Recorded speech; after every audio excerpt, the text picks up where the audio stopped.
Good morning student. Hindi की online class में आज हम हिंदी वसंत में पढ़ेंगे पाठ 16 भोर और बरखा। और इसकी कवित्री हैं मीराबाई। मीराबाई के बारे में सारे बच्चे जानते ही हैं, बहुत प्रसिद्ध कवित्री हैं और वो कृष्ण की बहुत परम भक्त थी। तो जैसा कविता है भोर, भोर का मतलब होता है सुबह और बरखा का मतलब होता है बारिश। तो इस कविता में दो चीज़ों का वर्णन किया गया है, एक तो भोर प्रातः काल का और दूसरा वर्षा ऋतु का। तो सभी को मालूम है कि जो मीरा जी थी, वो मीराबाई, वो कृष्ण की भक्त थी, तो जाहिर है उनकी जो कविता है उसमें कृष्ण जी के भक्ति और प्रेम का वर्णन है। चलिए पढ़ते हैं। जागो बंसी वारे ललना, जागो मोरे प्यारे, रजनी बीती भोर भयो है, घर घर खुले किवारे, गोपी दही मथत सुनियत हैं कंगना की झनकारी, उठो लालजी भोर भयो है, सुर नर ठाढ़े द्वारे, ग्वाल बाल सब करत कुलाहल जय जय सबद उचारे, माखन रोटी हाथ में लीनी गौवन के रखवारे, मीरा के प्रभु गिरधर नागर शरण आया का तुझको तारे।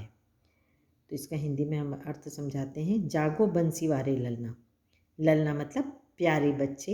ये जो कविता है वो यशोदा माता अपने बेटे श्री कृष्ण को उठाते हुए गाती हैं कि हे बंसी वाले, हे कृष्ण जी उठो, जागो मेरे प्यारे बेटे जाग जाओ। रजनी बीती, रजनी मतलब रात बीत चुकी है, अब क्या हो गया है, भोर आ गया, सवेरा हो गया है। घर घर खुले किवारे, हर घर के दरवाजे खुल चुके हैं।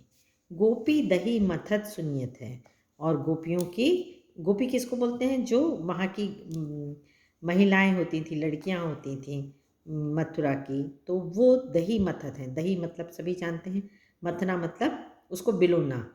तो जो गोपियाँ हैं वो जाग चुकी हैं और उन दही मथ रही हैं, और दही मथने के कारण उनकी कंगना, कंगना मतलब जो चूड़ियाँ पहनते हैं हाथ में, उसकी छनक सुनाई दे रही है।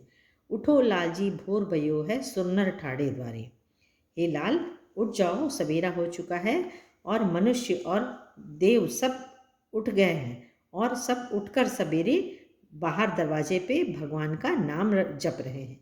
ग्वाल बाल सब करत कुलाहल जय जय सबद उचारे, और बाहर में छोटे बच्चे कोलाहल मचा रहे हैं, हल्ला मचा रहे हैं और सब जय जयकार कर रहे हैं।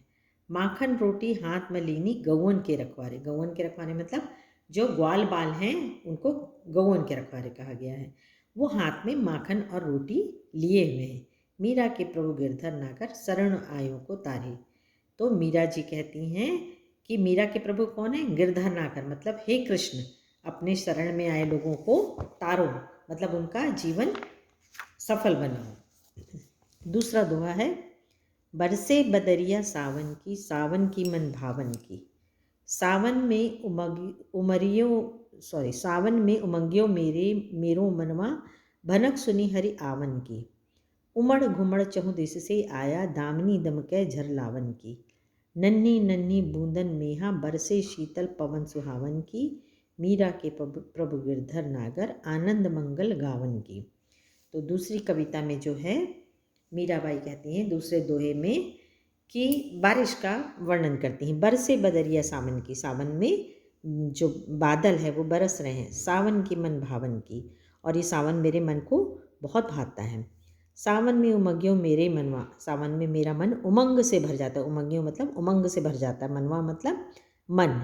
भनक सुनी हरि आवन की, और इसी सावन में मुझे श्री कृष्ण के अपने हरि के आने की आवाज़ आने लगी। उमड़ घुमड़ चहु दिशि से आया, चारों दिशाओं से, चहु दिश मतलब चारों दिशाओं से उमड़ घुमड़ के कौन आ रहा है, बादल आ रहा है। दामिन दमकै झर लावन की, दामिन मतलब बिजली चमक रही है, दमकै मतलब चमक रही है, झर लावन की, और झड़ी लग गई है सावन की, मतलब बारिश होने लगी है।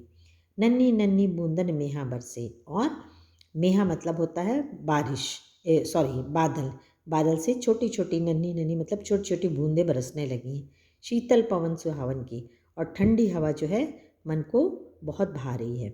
मीरा के प्रभु गिरधर नागर आनंद मंगल गावन की, और हे मीरा के हे प्रभु गिरधर नागर, हे कृष्ण, ये जो सावन का ऋतु है वो आनंद मंगल मनाने के लिए है। Thank you.